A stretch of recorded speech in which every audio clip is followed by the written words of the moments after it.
Ay, Dios mío, what in the kiss of the Spider-Woman, Walter Mercado, y mucho, mucho amor is going on here? Jennifer Lopez's new movie, allegedly a complete flop, and she is heartbroken over it. We gotta talk about this. So, says here that inside sources are calling it one of the toughest blows of her career. Lopez is reportedly upset about the film not meeting box office expectations. The film was made on a $35 million budget. $35 million? Damn, bitch, what kind of spiders did they do? Charlotte Webs?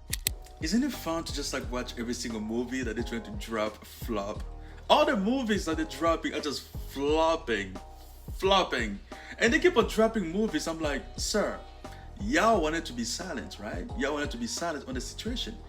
And now it's our turn to be silent on your projects. Jennifer Lopez just got hit with a box office bombshell. Her brand new movie, Kiss of the Spider-Woman, didn't just underperform, it flat out tanked. The reviews are brutal, the audience turnout was embarrassing, and the studio is reportedly scrambling to explain what went wrong. This was supposed to be her grand return to cinematic glory, her big "I'm still that girl" statement piece. Instead, it's looking more like a painfully expensive misstep that's got everyone in Hollywood whispering behind the scenes, did J-Lo finally lose her golden touch? People were expecting fire, not fizzle. The press rollout was massive. The red carpet appearances were glam, and J-Lo was out here promoting this film like it was her Oscar moment. But when opening weekend came around, the theaters were half empty. Critics called it visually stunning but emotionally flat, and fans couldn't stop talking about how the singing scenes felt awkward. It's given try-hard energy, and that's not what people want from a superstar who once dominated both the charts and the box office. Now, I've got a few things to say about this whole disaster because it's not just about one flop, it's about a pattern. First of all, what in the world were the casting directors thinking? How did they let this happen? There are so many powerhouse singers out there who could have taken that role and owned it. Christina Aguilera, her voice could have blown the roof off every theater in the country. Nicole Scherzinger, she's been waiting for a role like this her whole career, and she's got the pipes and the charisma to pull it off. Even Demi Lovato could have turned this movie into a show-stopping performance with that raw, emotional delivery she's known for. Instead, we got Jennifer Lopez. Gorgeous, iconic, yes, but vocally, let's just say it didn't hit the note audiences were expecting. And that's what hurts the most. This could have been a moment, a huge win for Latina representation in a serious musically driven role. Instead, it became another overproduced, glossy, self-funded project that feels more about ego than art. The movie had potential, and the story, the production design, the concept, everything was there. But it all fell apart because the lead didn't fit the part. Here's the wild part though, Jennifer Lopez genuinely believes she's in the same league as powerhouse vocalists like Whitney, Beyonce, or Celine. Like, her confidence is unmatched. She walks into a recording booth like, I was born for this. Meanwhile, the internet is collectively side-eyeing like, girl, maybe stick to acting for this one. But hey, credit where it's due, that level of belief in yourself is something to admire. Most people can't even post a selfie without overthinking, and she's out here dropping millions on passion projects. You have to respect that. Just maybe not fund it again, because here's where it gets even more jaw-dropping. She's not just losing pocket change here. She reportedly poured $20 million of her own money into her movie musical, This Is Me. Now, the one basically dedicated to her love story with Ben Affleck, that alone was a huge personal gamble. And if that wasn't bold enough, she then turned around and convinced Ben's company, Artist Equity, to cough up another $30 million to produce Kiss of the Spider-Woman. That's $50 million in total, half $100 million, all poured into back-to-back musical flops that nobody asked for. At this point, you got to ask, how many millions have to vanish before someone in her circle gently says, Jen, maybe it's time to chill? Like, seriously, she's a legend and no question about that. But the audience has made it crystal clear what they want from her. They want the performer, the actress, the entertainer, not necessarily the singer. The truth is, people love her energy, her presence, her moves, her fashion. That's the J-Lo the world fell in love with, but the moment she tries to convince everyone she's a vocal powerhouse, the magic just fades. And now we get to the bigger issue, and because this isn't just about Jennifer Lopez's ego, it's about how her choices affect the entire industry. Let's be honest, when she takes roles meant for singers with real powerhouse vocals, she's shutting out other Latina artists who could use that spotlight. There are incredible women out there grinding every day, waiting for a chance to showcase their talent, but Hollywood keeps handing the microphone back to J-Lo. And when those projects flop, it doesn't just reflect on her, it reflects on everyone. That's the ugly truth of it. Every time a Latino-led movie bombs, the studios don't say, oh, it was just a casting problem. No, they say, see, movies starring Latinas don't sell.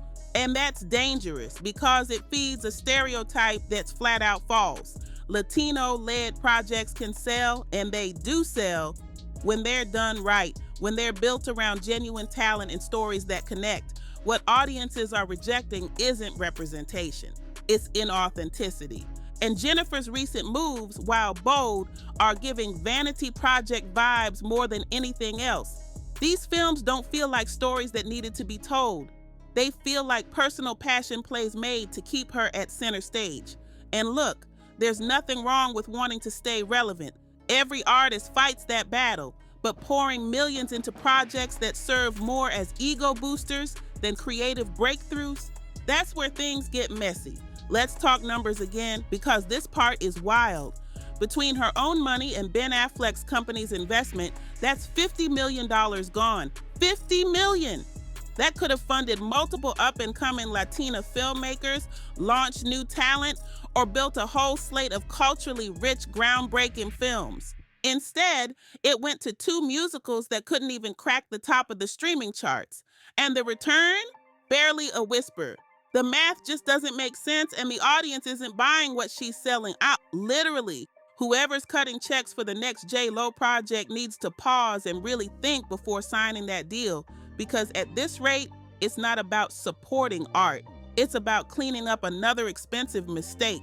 The fans aren't being mean, they're just being real. They know when something feels forced, and they're not afraid to say it. People have moved on from pretending to love things just because a celebrity says it's great. And look, this isn't coming from a place of hate. Jennifer Lopez is still one of the most iconic figures in entertainment. She's timeless, she's beautiful, and she's a true performer. When she's acting, magic. When she's dancing, unstoppable. But when she starts singing in roles that require powerhouse vocals, the audience disconnects. It's just not her lane. And that's okay. There's no shame in staying in your zone of greatness. She's got it in her to still be one of Hollywood's brightest stars. She just needs to stop trying to prove she's something she's not. Because here's the truth. The world doesn't need another Jennifer Lopez vanity musical. What it does need is space for the next Latina voice to rise.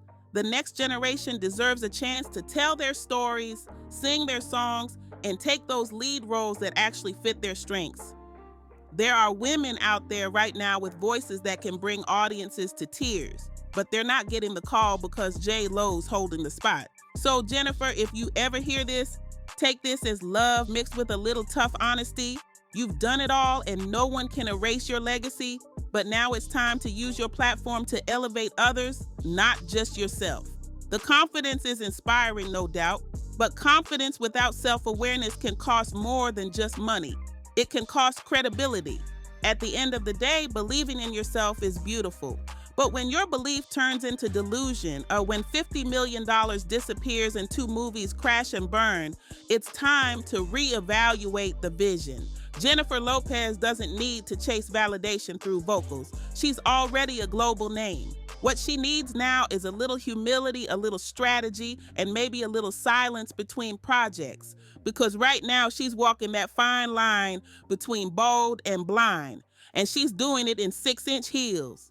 Maybe next time, instead of singing about love, she can show some love to the next Latina star waiting for her shot, because that's how you truly keep your legacy alive, by knowing when to step back and let someone else shine. How does that feel? How does that feel? Yeah, I thought you were so in point.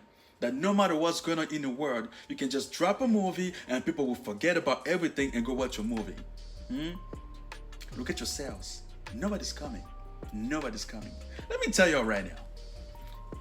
Anybody who got a movie, a book, an album, a single, an event that they're trying to promote, please don't. Please don't. We don't want it. We don't want it. We don't want it. Especially after what happened yesterday, we don't want it. You only have one option. Your only option is to come up and speak up. And maybe then we will reconsider. We will reconsider if we want to go back to watching your movies. But until then, you will get nothing. So if you've been cooking, if you have an album, a movie that you've been cooking for years, please keep it in the refrigerator. We're not gonna eat it.